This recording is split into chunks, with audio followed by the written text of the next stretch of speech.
आणि सगळं काही चोरल्यानंतर सुद्धा तुम्ही माझ्याकडे एवढ्या गर्दी करून काय बोलायला आलात याचं पहिलं उत्तर द्या, मग मी मला जे बोलायचं ते बोलतो.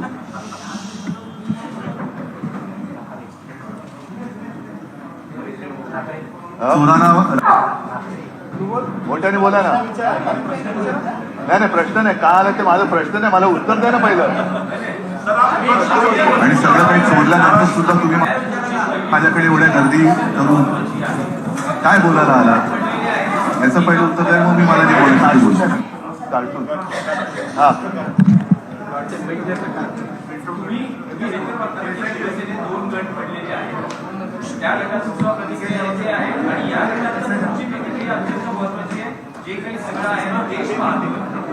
मी एकच गोष्ट सांगेन, जे आता तुम्ही बोलत ते महत्वाचं आहे.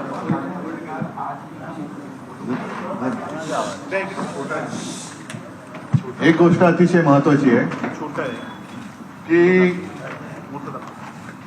त्यांनी पक्षाचं नाव आणि चिन्ह जरी चोरलं किंवा चोरण्याचा प्रयत्न जरी केलेला असला आणि त्याला मी तर मगाशी माझ्या पदाधिकाऱ्यांनी सांगितलं की हा पूर्वनियोजित कट होता आणि आहे. पण आता आपण जे म्हणालात की त्यांनी शिवसेना नाव चोरलं तरी ठाकरे नाव नाही चोरू शकत. त्याच्यामुळे एका गोष्टीत तर मी नक्कीच भाग्यवान आहे की मी बाळासाहेबांच्या आणि माच्या पोटी जन्माला आलो. ते भाग्य काही त्यांना मिळालेलं नाही आणि ते भाग्य त्यांना दिल्लीवाले काही देऊ शकत नाहीत. कारण दिल्लीवाले किती जरी उठले मातले तरी ती माणसंच आहेत. प्रश्न एवढाच आहे, जे मी काल माझ्या उत्तर भारतीयांच्या एका बैठकीत बोललो की आज ही परिस्थिती त्यांनी शिवसेनेवर लादण्याचा प्रयत्न केलाय, ही परिस्थिती उद्या देशातल्या कोणत्याही पक्षावरती ते आणू शकतात. आणि आत्ताच जर का याचा मुकाबला केला गेला नाही तर कदाचित येत्या 2024च्या लोकसभेची जी निवडणूक आहे ती आपल्या देशातली शेवटची निवडणूक ठरू शकेल. कारण त्याच्यानंतर हुकुमशाहीचा नंदाना सुरू होऊ शकतो. हिंदुत्व नक्कीच, आम्ही हिंदुत्व काय सोडलेलं नाही, सोडणार नाही, पण आमचं हिंदुत्व हे राष्ट्रीयत्व आहे. त्याच्यामुळे राष्ट्र प्रथम. आणि हिंदुत्वाचा बोथा घालून राष्ट्र गिळायला जर कोणी निघाला असेल तर एक कडवट सच्च्या राष्ट्रवादी, आता राष्ट्रवादी म्हटल्यानंतर पुन्हा तुम्ही पवारांशी संबंध नका लावू, राष्ट्रीय हिंदू म्हणून जे या विचाराचे आहेत त्यांनी लढाईला उभं राहिलं पाहिजे. आज एक कार्टून मी तुम्हाला दाखवतोय मुद्दामून, मिड डे मध्ये छापून आलेलं आहे. आता असं म्हणतात की काही शब्द जे काही काम करू शकत नाही किंवा साधलं जात नाही, काही असंख्य शब्दांनी ते एका कार्टून मध्ये साधलं जातं. तर हे मिड डे मध्ये छापून आलेलं कार्टून आहे. सामन्यात नाही, उद्या सामन्यात छापायला सांगितलेले मिड डेची परवानगी घेऊन. आणि त्याच्यात त्यांनी त्या कार्टून मध्ये असं दाखवलेलं आहे, घरफोडी झालेली आहे. इकडे भगवा झेंडा पण दाखवलाय त्यांनी, हे मी काढलेलं कार्टून नाहीये. आणि त्याच्यात तो पोलीस जो आहे तो त्या घर मालकाला सांगतो की he has 2/3 of your assets, that means it all belongs to him. म्हणजे घरफोडी केलेली आहे, दरोडा घातलेला आहे, दरोडा घालून जेवढं काही आपल्या खोक्यात घेता येईल तेवढं घेतलेलं आहे. आणि पोलीस त्याला सांगते की याच्या सगळ्या खोक्यामध्ये सगळी तुझी 2/3 पेक्षा जास्त मालमत्ता याच्याकडे, चोराकडे, त्याच्यामुळे सगळी उरलेली पण त्याचीच आहे. याला लोकशाही मानायची का? निवडणूक आयोगाने जो काही निकाल दिलेला आहे हा निकाल अत्यंत अयोग्य आहे. कारण घटनाक्रम जो घडलेला आहे त्या घटनेच्या क्रमाप्रमाणे निकाल अपेक्षित आहे. पहिली आम्ही 16 जणांच्या अपात्रतेची जी काही तक्रार केलेली आहे आणि त्याची सुनावणी उद्यापासून सर्वोच्च न्यायालयात सुरू होते आहे.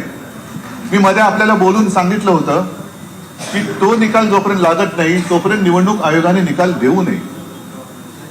ज्या पद्धतीने निवडणूक आयोगाने निकाल दिलेला आहे तो अयोग्य आहे. त्याला आम्ही आव्हान दिलेलंच आहे सर्वोच्च न्यायालयात. आमची विनंती आहे की उद्या त्याची सुनावणी व्हावी. आम्ही अशी प्रार्थना सर्वोच्च न्यायालयाला केलेली आहे. मुद्दा काय येतो की 2/3 हे कधी घडले, ते एका संख्येने गेलेत का? तर गेलेले नाहीत. 16 जण आधी गेलेत, त्यांची अपात्रतेची केस ती तिकडे दाखल आहे. त्याच्यानंतर मला वाटतं 23 जणांच्या अपात्रतेची आम्ही एक तक्रार केलेली आहे. तो ती केस चालू आहे. त्याची टोटल मारून जर 2/3 करणार असाल तरी सुद्धा घटनेमध्ये असं लिहिलेलं आहे की 2/3 कुठल्या तरी पक्षामध्ये विसर्जित व्हायलाच पाहिजे. ते विसर्जित झालेले नाहीत. त्याच्यामुळे ते घटनेच्या नुसार जे काही घटनातज्ञ माझ्याशी बोललेत त्यानुसार ते अपात्र ठरवले गेलेच पाहिजेत. अशी एक घटनेच्या मध्ये जी काही नमूद केलेली कलमे आहेत त्यानुसार जे लिहिले त्याप्रमाणे हे व्हायला पाहिजे. आता त्याच्या आधी निवडणूक आयोगाने ही घाई करण्याची काय गरज होती? मधल्या काळामध्ये ज्या पद्धतीने निवडणूक आयुक्त नेमले गेले ती प्रशांत भूषणनी एक केस केलेली आहे आणि त्यातले एक वादग्रस्त आयुक्त या 3 आयुक्तांमधले एक आयुक्त आहेत. जर मी चुकत असेल तर मी माफी मागेन, पण जर मी बरोबर बोलत असेल तर हा प्रश्न सगळ्यांनी विचारला पाहिजे की ज्यांच्या नेमणुकीवरती प्रशांत भूषण यांनी केस दाखल केलेली आहे की घाईघाई त्यांची नेमणूक कशी काय केली. बरी नेमणूक झालेली आहे, निवड नाही. म्हणजे आपल्या लोकशाहीचं सर्वात मोठं एक दुर्दैव असं आहे की पक्षांतर्गत लोकशाही पाहिजे, पक्षांतर्गत निवडणुका पाहिजेत, देशात निवडणुका पाहिजेत. सगळ्या गोष्टी जर निवडणुकीने होत असतील आणि निवडणूक आयुक्त मात्र नेमणुकीने होत असेल तर मग लोकशाहीचा मूळ जो गाभा आहे तोच पुढे तर धोक्यात येतोय. जसं सर्वोच्च न्यायालयाचे ते कॉलेजियम आहे किंवा की काय त्याला एक शब्द आहे मराठीमध्ये न्यायवृंद, त्याच्यावरती आता आक्षेप घेतला गेला होता केंद्रीय कायदा मंत्र्यांनी रिजिजू आणि लोकसभेच्या अध्यक्ष राज्यसभेच्या सभापतींनी. पण न्यायमूर्ती खंबीर राहिले म्हणून सरकारला बॅकफुटला जावं लागलं. म्हणजेच काय की निवडणूक आयुक्त आम्ही आमचे चाकर असतील तेच नेमणार, न्यायालयामध्ये सुद्धा आमची चुकमत चालणार. अशा पद्धतीने जर का केंद्र सरकार जाऊ इच्छित असेल आणि जायला त्यांनी सुरुवात केली असेल तर एका गोष्टीबद्दल मला नक्कीच समाधान आणि आनंद व्यक्त करायचा आहे की ह्या त्यांच्या जी काही एक बेधुंदी होती त्याला सर्वोच्च न्यायालयाने चाप लावला. म्हणून आम्ही तुमच्याच माध्यमातून आणि प्रसिद्धी प्रिंट मीडियातून वाचलं की सर्वोच्च न्यायालयाच्या ठामपणापुढे केंद्र सरकारला माघार घ्यावी लागली. जर सर्वोच्च न्यायालय उद्यापासून सुनावणी घेतच आहे आणि त्या सुनावणीचा निकाल काय लागू शकतो हे घटनातज्ञांनी सांगितलेलं आहे. म्हणून कुठेतरी गुंतागुंत वाढावी म्हणून घाईघाईने निवडणूक आयोगाने हा निकाल तर दिला नाही ना, तीच शक्यता मला जास्त वाटते. कारण आजपर्यंत मला नाही आठवत असं कुठे झालंय की एखाद्या पक्षामध्ये वाद निर्माण झाल्यानंतर चिन्ह गोठवलं जातं, नाव गोठवलं जातं. जे नाव आणि चिन्ह आमचं अंधेरीच्या पोटनिवडणुकीचं निमित्त सांगून गोठवलं गेलं होतं. मग मला कुठे मुखवटा घालण्याची गरज नाही. मी सरळ शिवसेना उद्धव बाळासाहेब ठाकरे या नावाने आणि मशाल चिन्ह घेऊन निवडणूक लढली. आम्ही आमच्या पक्षाने ती निवडणूक जिंकली. ज्यांनी घाईघाई ते चिन्ह गोठवून घेतलं होतं त्यांनी आणि त्यांच्या राजकीय जे कोण त्यांनी म्हणतात, कारण काल मला वाटतं कोणतरी म्हणाले की अमित शहा त्यांना वडिलांसारखे आहेत. आता किती लोक त्यांना वडिलांसारखे वाटतात मला माहित नाही, माझे वडील तर ते चोरतातच आहेत. तर त्यांनी निवडणूक ती लढण्याची हिंमत पण नाही दाखवली. अशा पद्धतीने ह्या सगळ्या गोष्टी घडताना कुठेही जे मी तुम्हाला सांगत होतो की जसं पूर्वी काँग्रेसमध्ये सुद्धा वाद झाला होता इंदिराजींच्या वेळेला, तेव्हा सुद्धा सिंडिकेट आणि इंडिकेट असे 2 गट स्थापन केले गेले. त्यांचं मूळ एक पहिल्यांदा मला वाटतं आधी काय होतं, बैलजोडी एक होती, त्याच्यानंतर गाय वासरू होतं. तेव्हा गाय वासरू नका विसरू ही घोषणा गावोगावी खेडोपाडी गेली होती. ते गाय वासरू हे चिन्ह गोठवलं गेलं. मग इंदिराजींनी हात घेतला आणि मग ती हातची सफाई इतके वर्ष सगळ्यांनी बघितली. समाजवादी पार्टीच्या मध्ये जेव्हा हा वाद झाला होता त्यावेळेला समोरचे जे होते त्यांनी मला वाटतं तो दावा दिलाच नाही, कोर्टात ते गेलेच नाही. त्याच्यामुळे ते नाव आणि चिन्ह अखिलेशला मिळालं. जयललिता आणि जानकी रामचंद्र यांच्यामध्ये जेव्हा वाद झाला तेव्हा त्या दोघी जणींमध्ये समेट झाला आणि मग नाव आणि चिन्ह ते मिळालं. बाकी कोणालाही असं नाव आणि चिन्ह हे एका गटाला हे तुझं म्हणून दिलेलं नाही. पंटी पण गोठवली नाही त्यांनी, मला वाटतं त्यांनी बदलली. ती पंटी विजली त्यांची, लोकांनीच विजवून टाकली. कारण तेव्हा त्यांची डिपॉझिट जात होती. हा मुद्दा मी बोलवलं तेवढं तुम्ही मध्ये ती पंटी घुसवलीत. चिन्हाच्या बाबतीतच जे मी सांगत होतो तुम्ही मध्येच गडबड करून टाकली माझी, काहीतरी ती लिंक तोडली तुम्ही माझी. दुसरा पण हे काय सांगत होतो, वेगवेगळ्या असे वाद झाले तेव्हा जानकी रामन आणि पण त्यांना जयललिता. दिलं नाही कुणाला, चिन्ह कुणाला दिलं नाही आणि पक्ष दोन्ही काँग्रेस नाही थांबा, आता मध्ये बोलू नका कोणी. आता मधल्या काळामध्ये जेव्हा या वादाची सुरुवात झाली, हे मी परवाच्या प्रेस कॉन्फरन्समध्ये सुद्धा बोललो की निवडणूक आयोगाने आम्हाला शपथपत्र सादर करायला सांगितले, प्रतिज्ञापत्र, मग सदस्य संख्या दाखवा. आता त्याच्यामध्ये 4-6 महिने गेले. मधल्या काळामध्ये बातम्या पण अशा आल्या की शिवसेनेने बोगस शपथपत्र दिली. तिथे क्राईम ब्रँचचे पोलीस हे ठिकठिकाणी गेले आणि त्यांची शपथपत्र तपासली आणि त्याच्यामध्ये असत्य असं काहीच नाहीये, ही शपथपत्र योग्य आहेत असाही दाखला त्यांनी दिला. मी तर लोकांना, माझ्या पदाधिकाऱ्यांना घरी बोलून सांगितलं होतं की कागदाची लढाई आहे, कागदाची लढाई आपल्याला कागदाने लढावी लागणार. तुम्हाला पदाधिकाऱ्यांना शपथपत्र द्यावी लागतील. 100 रुपयाच्या स्टॅम्प पेपरवरती आपण ती शपथपत्र दाखल केली. त्यांनी सांगितलेल्या फॉर्मॅटमध्ये ते आम्ही दाखल केली. गठ्ठेच्या गठ्ठे, तेव्हा पाऊस पण होता, त्या पावसामध्ये सुद्धा ट्रेननी आम्हाला तिकडे न्यावे लागले. हे गठ्ठे तिकडे आम्ही जे काही नेऊन दिले ते परत सांगतो, आम्ही आमच्या घरी रद्दी वाढली आणि रद्दीला काय भाव मिळत नाही म्हणून निवडणूक आयोगाकडे नेऊन द्या म्हणून दिलेलं नाही. तर निवडणूक आयोगाने आम्हाला सांगितलं होतं की तुम्हाला तुमच्या पदाधिकाऱ्यांची प्रतिज्ञापत्र आणि सदस्य संख्या ही दाखवावी लागेल, त्यानुसार आम्ही दाखवली होती. आता एवढ्या लाखोनी आम्ही सगळा हा उपद्व्याप केल्यानंतर अचानक जर का आता निवडणूक आयोग असं म्हणायला लागला की ते काय चालणार नाही, तुमचे जे निवडून आलेले होते त्यांच्या संख्येनुसार हे पक्ष कोणाचा ठरवला जाईल, ठीक आहे, हरकत नाही, पण ते पात्र आहेत का अपात्र याचा फैसला आधी व्हायला पाहिजे. आणि जर का तुम्हाला हाच निकष लावायचा होता तर आम्हाला एवढी मेहनत करायला का लावली, का माझ्या शिवसैनिकांना पदरमोड करायला सांगितली, का 100 रुपयाच्या स्टॅम्प पेपरवरती तुम्ही आमची प्रतिज्ञापत्र घेतली. जो काही एक त्यांनी सांगितलं की यांनी आमची जी काही कार्यकारिणीची सभा झाली होती, प्रतिनिधी सभा, तिचा तपशील दिलेला नाही, ती आम्ही सीडी सुद्धा दिलेली आहे. आता त्याच्यात त्यांचं म्हणणं की कव्हरिंग लेटर मध्ये ते लिहिलेलं नाहीये. मग कपिल सिब्बलने सांगितलं की तुमच्याकडे जे काही विषय येतात त्याचं गांभीर्य तुम्हाला कळत नाही का, की केवळ तुम्ही कव्हरिंग लेटर वाचून तुमचा निकाल देता, त्याच्या आत पाकिटात काय आहे बघता की नाही. पाकिटामध्ये आम्ही ते दिलेलं आहे आणि ते मला वाटतं क्लिप अरविंद तुम्ही व्हायरल सुद्धा केली. तर हा सगळा विषय बघितल्यानंतर निवडणूक आयोग आत्ताचा जो आहे तो बरखास्त झाला पाहिजे, केला पाहिजे आणि निवडणुकीच्या प्रक्रियेने निवडणूक आयुक्त नेमले गेले पाहिजेत, ही माझी शिवसेनेची मागणी आहे. कारण हा निकाल मी मानायला तयार नाही, हा सरळ अन्याय आहे. आणि काल परवाकडे अमित शहा येऊन गेले आणि त्यांनी सांगितलं की शिवसेना आणि भाजप युती, ती ही युती नाही, हे चोरलेलं धनुष्यबाण आहे, चोरलेलं धनुष्यबाण आहे. आणि मी तर आव्हान दिलेलं आहे की हे शिवधनुष्य आहे, जे रावणाला नाही पेललं ते मिंद्यांना काय पेलणार आहे.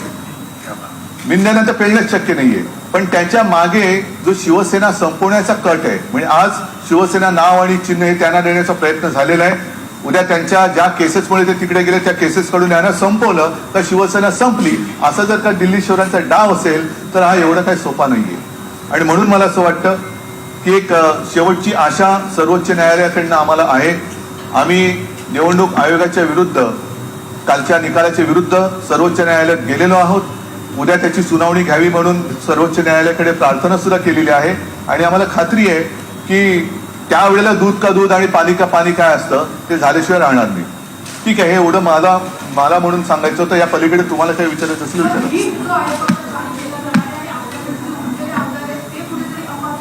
अजिबात होऊ शकत नाही. कारण याच्यामध्ये ज्या वेळेला 2 गटांना मान्यता दिली गेली त्यावेळेला दोन्ही गट आहेत हे मान्य केलं गेलेलं आहे. त्याच्यानुसार त्यांना ते नाव आणि चिन्ह, आम्हाला नाव आणि चिन्ह वेगळं दिलं गेलं. जो प्रश्न होता मूळ नाव आणि चिन्ह हे कोणाचं, ते तसं त्यांनी देता कामा नये, तसं ते देऊ शकत नव्हते.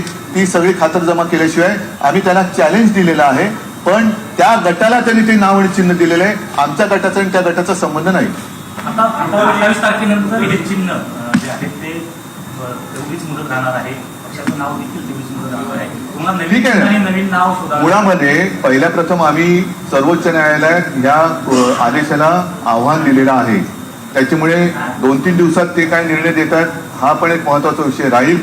आणि स्थगिती दिल्यानंतर शेवटी नाव आणि चिन्ह हे आम्हाला सुद्धा आमचं जे आत्ता तात्पुरतं जे काय आहे ते पुढे हे करण्यासाठी मागणी करावीच लागेल, ते त्यांनाही करावी लागेल. त्यांचं जे काय तात्पुरतं नाव आणि चिन्ह आहे ते त्यांच्यासाठी त्यांनाही मागणी ती करावी लागेल. या दरम्यानच्या काळात ते अपात्र ठरले तर काय होणार त्यांचं, हा पण प्रश्न आहे. मग ते 40 लोक अपात्र होतील. सर विप्रो जी का कैसे दावा किया है? अच्छा, हिंदी में भी आप जानना सर चाहिए. हिंदी में फिर बोलेंगे. सर हिंदी में कार्यालयाचा दावा घेतला आहे. कार्यालयावरील शिवसेनेच्या कार्यालयावरील दावा सांगितला जाईल. पक्षनिधीचा मुद्दा निधीचा जो दावा आहे ना, तो ठरवण्याचा अधिकार निवडणूक आयोगाला नाही. निवडणूक आयोगावरती केस केली जाईल, खटला भरला जाईल. कारण कोणाच्याही निधीवरती दरोडा घालण्याचा अधिकार निवडणूक आयोगाला नाही. निवडणूक आयोगाला फक्त आणि फक्त निवडणुकीसाठी चिन्ह आणि पक्षाचं नाव ठरवण्याचा अधिकार आहे. त्या व्यतिरिक्त निवडणूक आयोगाला अधिकार नाही. निवडणुका देशात घेणं हा अधिकार त्यांचा आहे. पक्षांतर्गत लोकशाही जिवंत आहे की नाही हे बघण्याचा अधिकार आहे. पण हे तुझं निवडणूक आयोग म्हणजे काही सुलतान नाहीये. मला शरद पवारांचा तर आलाच होता, ममता बॅनर्जींचा आला होता, नितीश कुमार माझ्याशी बोलतात की जरा माझी चुकामुक झाली. अनेकांचे फोन येत आहेत, मी त्यांच्याशी बोलतोय. आणि मला असं वाटतं की हे जे प्रकरण आहे ते प्रकरण आता देशभर पेटेल. कारण आज एका पक्षावरती पाळी आणल्यानंतर उद्या सुद्धा बाकीचे पक्ष याच पद्धतीने ते संपवतील की काय ही भीती नागरिकांच्या मनात आहे. आणि मग देशातली लोकशाही जिवंत ठेवायची असेल तर ती लोकशाही 150 वर्षांच्या इंग्रजांच्या गुलामगिरीनंतर फक्त 75 वर्षच देशात शिल्लक राहिली होती का, असा प्रश्न आपल्याला भावी काळ विचारेल. चुनाव आयोग को बर्खास्त कर देना चाहिए. चुनाव आयोग की नियुक्ति नहीं होनी चाहिए, उसमें भी चुनाव होना चाहिए. अगर चुनाव आयोग जिसको कहा जाता है वो ही अगर उसकी नियुक्ति की जाए तो चुनाव आयोग का है. इसलिए मैं कहता हूं कि वो बर्खास्त करना चाहिए. हमारा विश्वास बिल्कुल नहीं है. पहले इसके पहले भी ईवीएम वगैरह सारी चीजों पर हमने हमारी आशंका जताई थी. आज भी सारे लोग जता रहे हैं और मैं तो मानता हूं कि इसको तुरंत बर्खास्त करना चाहिए और जो भी सुनवाई है सुप्रीम कोर्ट में होनी चाहिए. हाँ तो हिंदी में बात कर रहा हूँ ना, करने दो.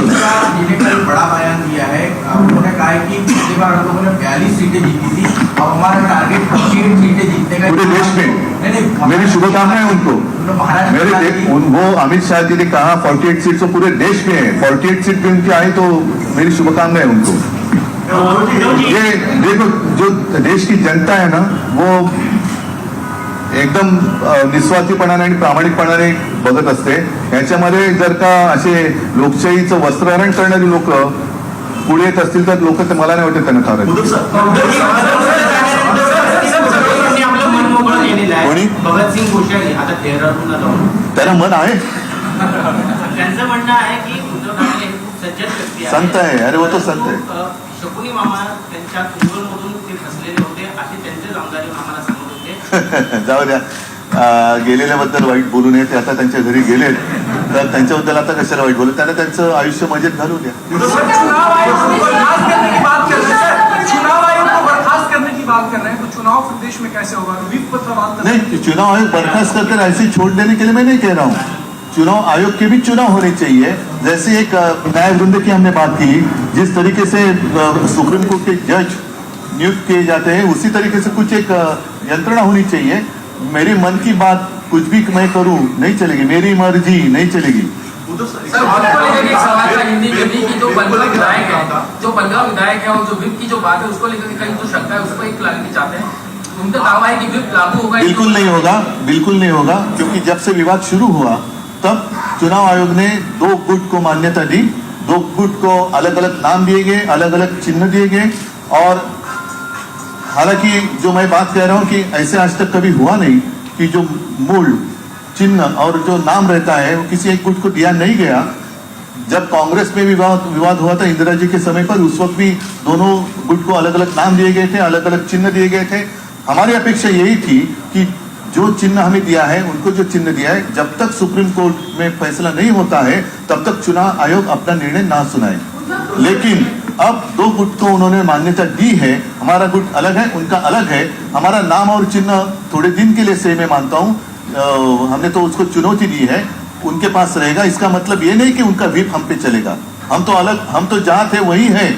घर के बाहर वो गए हैं तो वो डिस्क्वालीफाई होने की संभावना अधिक है. कानून के अनुसार जो घटना संविधान में लिखा है उसके अनुसार वो डिस्क्वालीफाई होने की संभावना अधिक है. हमें कोई खतरा नहीं.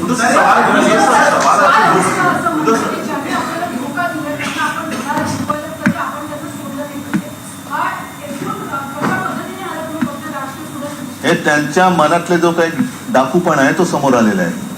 कारण दगा त्यांनी दिलेला आहे, मी नाही. मला त्यांनी ढकललेलं आहे. 2014ला युती मी नव्हती तोडली, 2014ला युती त्यांनी तोडली होती. 2019ला सुद्धा अडीच वर्षाचं एक आमच्यात जो करार झाला, जे मी खुलेआम शपथ घेतली, माझ्या आई वडिलांची शपथ घेतली, त्यानुसार जर झालं असतं तर आज हे सन्मानाने झालं असतं. दगा त्यांनी दिलाय, मी नाही. आणि त्याच्यामुळे ते जे बोलले ज्यांना दगा दिले त्यांना धडा शिकवायचं, हे बरोबर आहे. ज्यांनी दगा दिले त्यांना लोक धडा शिकवतील. उसे लेकर के कहीं ना कहीं आप सवाल वो किसके पास रहेगा? शिवसेना शाखा मुंबई में हो या पूरे महाराष्ट्र में हो, उसे लेकर के पहले कल हमने जो चुनौती दी है इलेक्शन कमीशन के निर्णय पर, वो देखना महत्वपूर्ण रहेगा.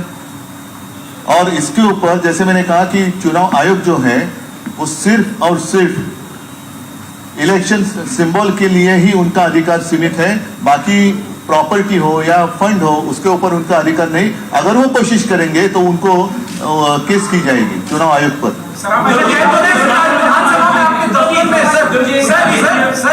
एक मिनिटाचं राख. एक राजकीय विश्लेषण असं केलं जातं की 2019 मध्ये तुम्ही मोदी शहाशी राजकीय शत्रुत्व घेतलं, काँग्रेस एनसीपी बरोबर गेला, महाविकास आघाडीचे मुख्यमंत्री झाला, त्याची मोठी राजकीय किंमत तुम्हाला मोजावी लागली. हे तुम्हाला वाटत असेल, पण कदाचित उद्याचा जो काय काळ आहे त्याच्यामध्ये यांचे चेहरे तर कळले, मुखवटे तर कळले. ज्यांना 25-30 वर्ष आम्ही आपलं म्हणून जपलं, अगदी मोदी आणि शहाना सुद्धा ज्या शिवसेना प्रमुखांनी वाचवलं, त्यांची नियत ही लोकांना कळावी, त्याच्यासाठी तरी घडलं असेल. ते काय आहे, खरं हिंदुत्व काय आहे हे लोकांना कळलं पाहिजे, म्हणूनच कदाचित त्या घटना घडल्या असतील.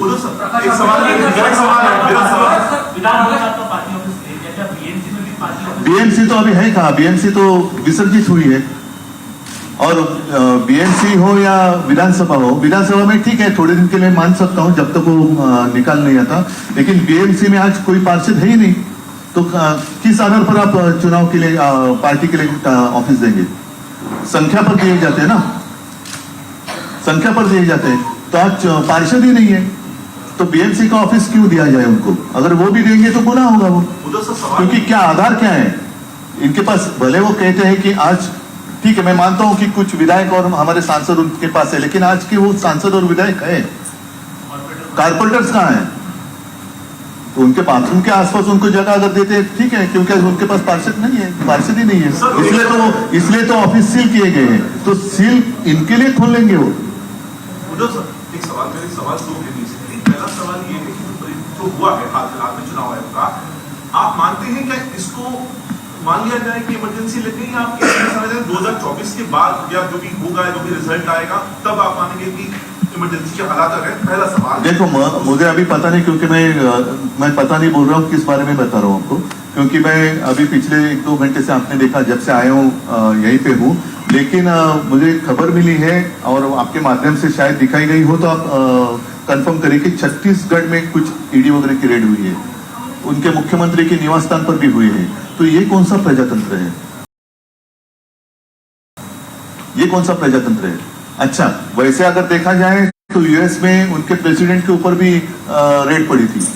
तो इतनी डेमोक्रेसी क्या आपको मंजूर है? अगर डेमोक्रेसी आप मानते हैं और इसमें डेमोक्रेसी का हिस्सा मानते हैं तो फिर यूएस की डेमोक्रेसी आपको मंजूर है क्या? और नहीं है तो फिर इसको तानाशाही कहना चाहिए क्या? तो पिछले 3 दिनों में आप तमाम अपने कार्यकर्ताओं के लिए, पार्टी लीडरशिप के लिए आपके साथ खड़े हुए हैं. चुनाव चिन्ह जाना, पार्टी का नाम जाना, गया नहीं है, चुराया है. एक सेंस आपने फील करने की कोशिश की होगी. डैमेज क्या आपको एक लीडर के तौर पे डैमेज होता हुआ यहाँ पर चुनावों को ध्यान में रखकर या अपने जनता के बीच में जाने को लेकर एक हल्का सा एक डर, एक जहन में किसी भी तरह का कोई ख्याल इस तरह का आपको अभी तक देखने के लिए नहीं? डर तो जरूर हुआ, क्योंकि जिन लोगों को हमने अपना माना, मित्र तो ठीक है, वो मित्र तो थे ही नहीं, लेकिन हमने हमारे परिवार के लोगों को जैसे हम संभालते वैसे हमने संभालने की कोशिश की. उन्होंने अपनी जो कहते हैं कि राजनीति में मां शिवसेना, उसकी हत्या करे, उसका दर्द जरूर है. हत्यारा कोई और नहीं, वो हमारे घर का ही निकला, वही हमें दर्द है. और उसको उसी को सुपारी दी गई, उसका हमें दर्द.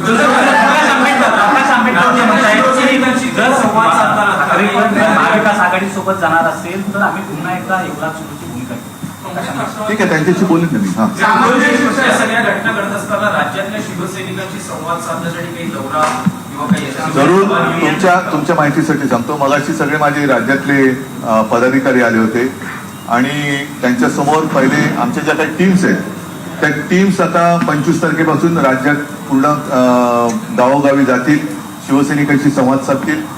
माझ्या सुद्धा सभा आता पहिली 5 तारखेची सभा जाहीर होईल, त्याच्यानंतरची सभा जाहीर होतील आणि मी सुद्धा फिरणार आहे, राज्यामध्ये सभा घेणार आहे. आणि साहजिकच आहे, ज्या ज्या लोकांना हे पटलेलं नाहीये असे असंख्य लोक ज्यांचा शिवसेनेशी संबंध नाही त्यांचे ते फोन करून सांगतायत. विशेष म्हणजे अमराठी लोक याच्यामध्ये आहेत, त्याच्यामध्ये काही मुस्लिम लोक आहेत, त्याच्यात काही ख्रिश्चन लोक आहेत. हे सगळे लोक आज जे काही घडतंय हे आम्हाला मान्य नाही आणि आम्ही तुमच्या सोबत आहोत असं मला येऊन भेटून किंवा फोनवरती मेसेज करून सांगतात. तर त्या सगळ्यांना मी संपर्कात मी त्यांच्या आहे आणि प्रत्यक्ष सुद्धा बाहेर पडणार. सामान्य शिवसैनिकांच्या भावना दुखावल्यात, मात्र ते आक्रमक आहे, पण आपण कुठेतरी त्यांना थांबवत आहेत, त्यामुळे ते शांत आहेत असं देखील बोललं जात आहे. त्यांचा प्रयत्न हाच आहे की देशात अराजक आणायचा, शांततेने चाललेला हा जो काही देश आहे त्याच्यामध्ये एकमेकाला लढवत ठेवायचं आणि आपली पोळी भाजायची, हा ज्यांचा प्रयत्न आहे तो प्रयत्न मला साध्य होऊ द्यायचा नाही.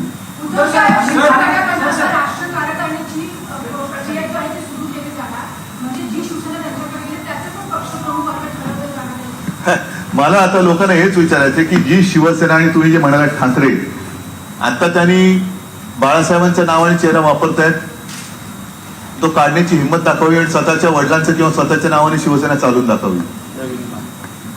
त्यांनी ठाकरे नाव काढावं. या शिवसेना घेताय ना, तुमचं स्वतःचं नाव तिकडे पक्षप्रमुख म्हणून किंवा शिवसेना प्रमुख म्हणून लावा किंवा तुमच्या वडिलांचं नाव लावा आणि शिवसेना चालवा. माझं आव्हान आहे त्यांना. माझ्या वडिलांचं नाव चोरण्यापेक्षा स्वतःच्या वडिलांचं नाव लावा, स्वतःचा चेहरा लावा आणि लोकांच्या समोर या. लोक काय विचारतात बघा. खरं म्हणजे शिवसेना कोणाची हे दसऱ्याच्या दिवशीच जाहीर झालं होतं. ज्या पद्धतीने शिवतीर्थावरती शिवसेनेचा मेळावा झाला आणि जो विकतचा मेळावा तिकडे झाला ज्याचा हिशोब अजून नेणं बाकी आहे बीकेसीला, तिथून लोक कशी उठून गेली, त्याच्यानंतर तुम्हीच दाखवताय त्यांच्या सभा कशा रिकाम्या खुर्च्या पडतायत, लोक कशी उठून जात आहेत. तर हे पुरेच आहे, बोलकं चित्र आहे.